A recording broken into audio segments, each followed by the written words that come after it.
No ar, radar de notícias. Prestação de serviços. Utilidade pública. Conosco no estúdio o deputado estadual Márcio Nakashima, do PDT de Guarulhos. Bom dia, deputado. Bom dia, Pedro. Bom dia, Thiago. Bom dia a todos que nos assistem. Obrigado pela presença. O senhor tomou posse semana passada, né? Foi na sexta-feira. Certo. Bom, e quais foram os seus primeiros atos, ou quais serão as suas primeiras atitudes como deputado? Bom, como primeiro ato, nós criamos a Frente Parlamentar em Defesa da Mulher e durante até a sessão de posse eu estava correndo bastante para colher algumas assinaturas que ainda faltavam e criamos também uma CPI, a CPI das mineradoras, CPI das barragens. Em São Paulo nós temos bastante e nós precisamos verificar a situação delas. Interessante, hein? Inclusive a de Americana, né, está em evidência, né? Exatamente, e o Cavas de subaquático também de Cubatão. Interessante. E houve uma disputa ontem na Assembleia, né, para instaurar 5 CPIs, né? É o máximo permitido. Pois é, Pedro, e foi até motivo de bastante discussão lá, repercutiu bastante na mídia e repercutiu também de forma negativa, porque eu acho que 5 não é um número bom, porque nós temos um monte de coisas no estado que é o maior estado da federação, e a forma com que a coisa acontece, a forma de como ela é instaurada. Primeiro que você passa por todo aquela maratona de colher assinaturas, explicar para cada parlamentar o porquê da instalação da CPI, e aí você vai para fazer o protocolo. Quando eu fiquei sabendo, quando eu colhi todas as assinaturas, eu fiquei sabendo que já tinha gente na sexta-feira na fila para protocolar na segunda-feira, ontem que seria aberto. E aí imediatamente nós também entramos nessa fila, nós éramos o quarto lugar na fila. Porém, infelizmente, né, até faço uma crítica aqui ao líder do governo, ao Carlão Pignatari, que ele estava lá com a sua assessoria e quando chegou próximo do horário de abrir, ele pegou de outros parlamentares e protocolou exatamente para barrar a nossa CPI de outros partidos. Eu concordo com o senhor, arcaico esse limite de 5 CPIs no máximo ao mesmo tempo. Eu acho que é uma coisa superada hoje em dia. Lamento. Thiago França. E como é que foi a votação para a presidência, né? O Cauê Macris se elegeu de forma bem larga, mas como que você enxerga e como que você votou, como que você enxerga essa eleição da presidência? Então, foi um voto... Eu votei no deputado Cauê Macris, né? E até mesmo porque foi o único que me procurou para falar como conduziria a Assembleia, ele já foi presidente. E eu fui bastante criticado, né? Recebi um monte de ataque pela internet, porque não votei na deputada Janaína Pascoal. Muito embora eu gosto muito da deputada, ela tem meu total respeito, eu admiro o trabalho dela, é uma mulher de garra, de fibra, vai fazer a diferença na Assembleia, mas ela não me procurou em nenhum momento para falar: Márcio, deputado, vou ser candidato, gostaria de receber o seu voto, pretendo conduzir a Assembleia desse jeito. Nenhum comunicado eu recebi. Ela esperava que o senhor respondesse no Twitter. Talvez. Mas, e aí eu acabei votando no... Na verdade eu não tinha nenhum... não tinha ainda fechado essa questão, vou votar no deputado Cauê. Mas ele havia me pedido voto e eu falei: deputado, vou... Ele apresentou proposta, né? Apresentou, vou pensar. E aí, durante o processo de votação, eu achei até meio deselegante e muito chato a questão do deputado Douglas Garcia, que faz parte da bancada do PSL. Ele vota antes de mim, que a votação é em ordem alfabética. Aí ele vai e acho: Pedro, você é um cara experiente, faz cobertura de jornalismo político há muitos anos. Quando você está numa votação, você precisa do voto dos demais deputados. Você, na hora de proferir seu voto, você ataca quem vai votar em você. Então, se durante o processo eleitoral da condução da presidência, você não é procurado, você não recebe o pedido para votar, e quando você chega para você ainda recebe um ataque, então como é que eu, lá na frente, como é que eu seria tratado quando eles virassem... Não foi democrático, frente, né? Conduzindo a presidência da Assembleia. O problema do PSL, tanto aqui no estado de São Paulo como em Brasília, é que estão no palanque ainda, né? Eles estão no palanque, eles estão jogando para a torcida, e agora você tem que jogar em campo. É diferente, não é jogar para a torcida, é jogar em campo, né? Mas, deputado, se o senhor me permite uma bandeira agora, eu acho que depois daquele caso de Suzano, nós temos que pensar na segurança das escolas estaduais, né?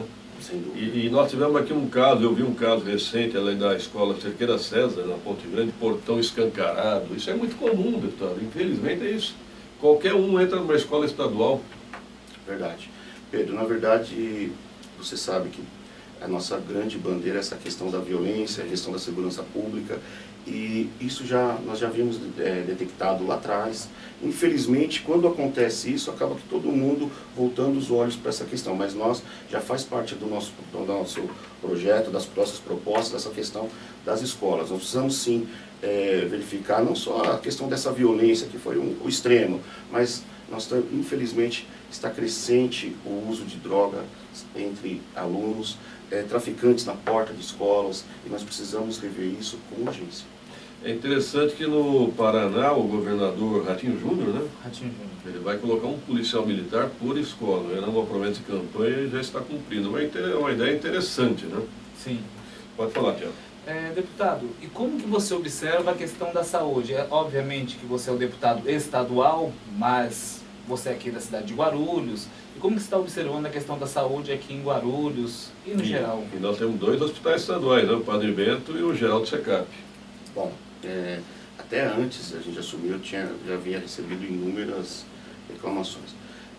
Falar que a saúde de Guarulhos está ruim seria... Todo mundo percebe que para ficar ruim precisa melhorar em muito.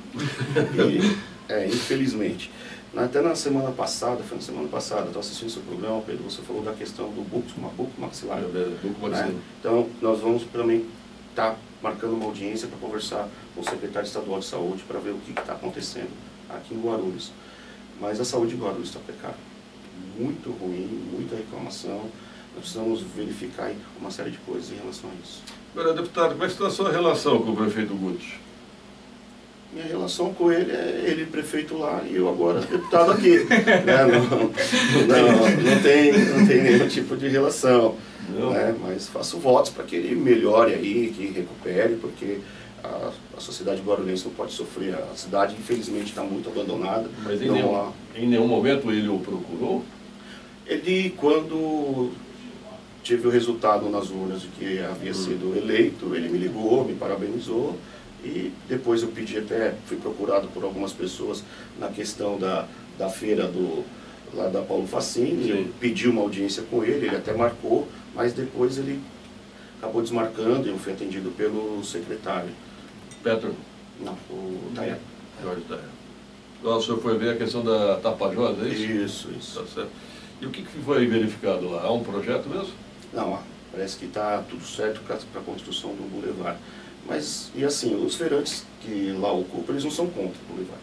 Eles só precisam de um espaço para continuar trabalhando. Sim. Lá é a principal feira da maioria das pessoas que tem barraca lá. E perdendo aquela feira, praticamente é mais de 50% da arrecadação deles. E ali tem trabalhadores. E até, Pedro, a minha família é uma família de feirantes.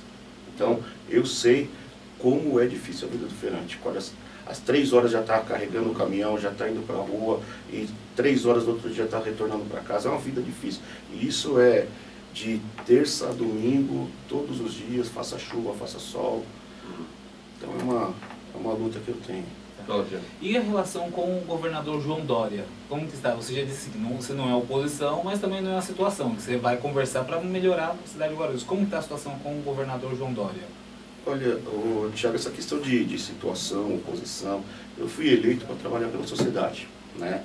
Eu acho que o governo iniciou agora, nós estamos com algumas coisas já no nosso radar para fiscalizar e algumas coisas importantes, tanto é que nós criamos essa CPI para verificar algumas coisas. Nós precisamos dar aquele voto de confiança, né? Verificar como é que o mandato vai acontecer e esperando que ele tenha os olhos aqui para a nossa cidade, e que realmente cumpra as promessas de campanha. E nós vamos cobrar. Mas eu não pretendo fazer uma oposição ferrenha, radical, oposição por oposição para poder fazer palanque político. A minha ideia é cobrar e esperar que ele nos atenda. Bom, obrigado pela presença, deputado estadual Márcio Nakashima, que estreia, né, na Assembleia Legislativa. E tem uma bandeira muito interessante, voltada para a área de segurança, né? Principalmente das mulheres, e de uma forma geral, né, deputado? Essa é a nossa principal bandeira, Pedro, mas nós entendemos que nós temos que estar lá para legislar, fiscalizar de uma forma geral. E até gostaria de que você me permitisse, sei que já acabou a entrevista, mas nós temos uma outra questão que a gente está muito focado, que é a questão da reforma tributária dentro do Estado. Nós precisamos analisar, porque o Estado tem perdido muitas indústrias, muitas empresas para estados que fazem fronteiras com a gente. Se você for pegar um exemplo aqui bem pertinho da gente, que é a questão de Vargem com Extrema. Vargem, infelizmente, está tendo diminuição na sua população, na sua taxa de natalidade, enquanto Extrema está crescendo horrores, a economia lá, várias indústrias estão saindo, inclusive a Bolduco, daqui de Guarulhos instaurou lá uma fábrica enorme, está crescendo muito. Por quê? Porque o imposto é bem menor e é uma cidade colada no estado de São Paulo. Uma outra região é a região do Pontal do Paranapanema, onde o gado ele cresce no pasto do estado de São Paulo, e quando chega na hora de ser abatido, ele cruza o rio Paranapanema, vai para outro estado, o estado do Mato Grosso, e ele volta abatido para ser cortado aqui em peças e embalado e vendido no estado de São Paulo. Então a gente precisa rever principalmente essas questões que nós estamos perdendo para outros estados, a arrecadação. Ok. Obrigado, deputado Márcio Nakashima. Até uma próxima oportunidade. Beleza, obrigado. Okay. 7h27, um rápido intervalo, produção.